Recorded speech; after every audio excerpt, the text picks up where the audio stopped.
Nag-deposit tayo ngayon ng mga may nagbayad ng tubo. Bayad ng tubo, kaya deposit natin siya para hindi siya magastos. Just the deposit.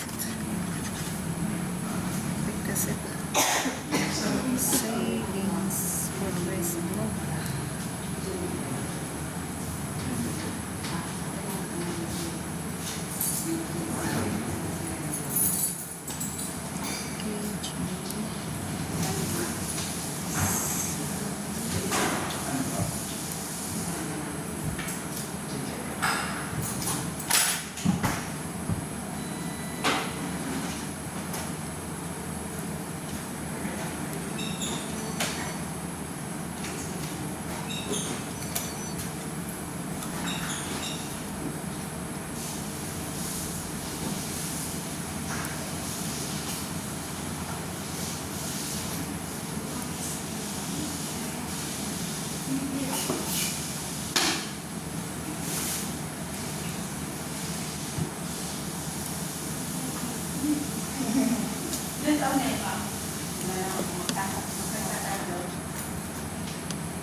Maga ko ngayon. Naglakad ako kanina, biglang naalala ko, dalhin ko na nga lang yung passbook kasi de-deposit ko na lang din. Ngayon pag kanina naglakad, 8 lang eh. Oh, nag-ikot-ikot lang ako dyan sa gulod. Tapos, nung malapit na mga 8 na, quarter to 9 na, pumunta na ako dito. Tapos pumunta pa ako dun sa baba, kaso parang, sabi ko parang nakakatakot na dito. Oo nga. Tahimik kasi, no? Tapos ang lalaki ng puno, lalaki din ng bahay. Parang sabi ko, parang nakakatakot. Sabi ko, babalik na ako dito. Pabalik na ako doon sa gabay. Hindi kasi ako familiar doon sa ano na yung lugar.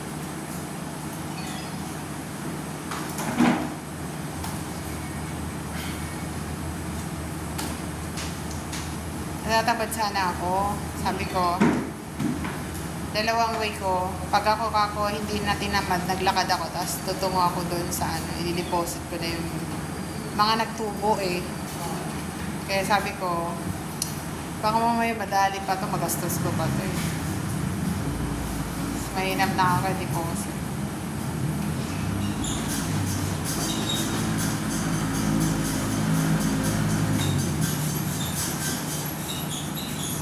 babalik ka ulit sa Ano? Sabi mo, bye. Oo. Oo nga. 5, ano yun eh. Linggo yata yun. Oo. Kaya Lunes Sabi na. mo, Lunes ka babalik kasi may singilin ka pa ng pie. Oo, may mga magbabayad. Babayad. Eh kaso may nagbayad na. Kaya sabi ko, i-deposit ko na yun.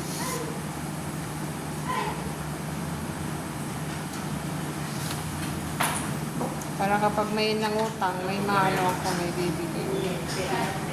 Pwede na ulit, diba? Pero sabi ko, maniningil muna ako kasi malaki-laki na yung aking pautang. Mayroon nga ngayon nangungutang 40K. Tapos collateral, sasakyan. Pulipid naman daw yung ORCR ba ng sasakyan. Pero, ORCR, yung naka-corporate, naka-comprehensive insurance. may insurance. Oo. Eh, paano kung loko-loko na yan? Hindi, bago yung sasakyan niya. Hindi meron yung insurance. Bago yun. Basta comprehensive ang hindi yung ano lang. Bagong sasakyan yun eh. Yung ano niya, yung sasakyan niya, kilala ko naman yun, kaso sima ng asawa. Ngayon, yun na nga, nagtaka ko. Tapos sabi niya,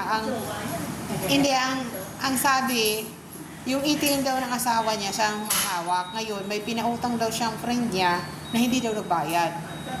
Hindi ko alam kung totoo.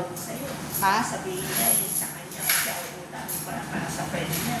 Dalaman. Iyon nga sabi ko, parang 50-50 ako, baka mamaya, di ba?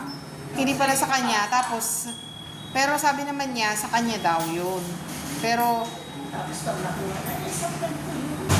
oo, yun nga rin. At saka sabi ng anak ko, Mi, ang laking halaga yan, hindi mo pa siya nasubukan. Okay lang sana kung nakasubok ka na doon, tapos ang laking halaga. Kaya sabi ng anak ko, huwag mo na munang isubukin mo na muna doon sa mga 10,000, gano'n.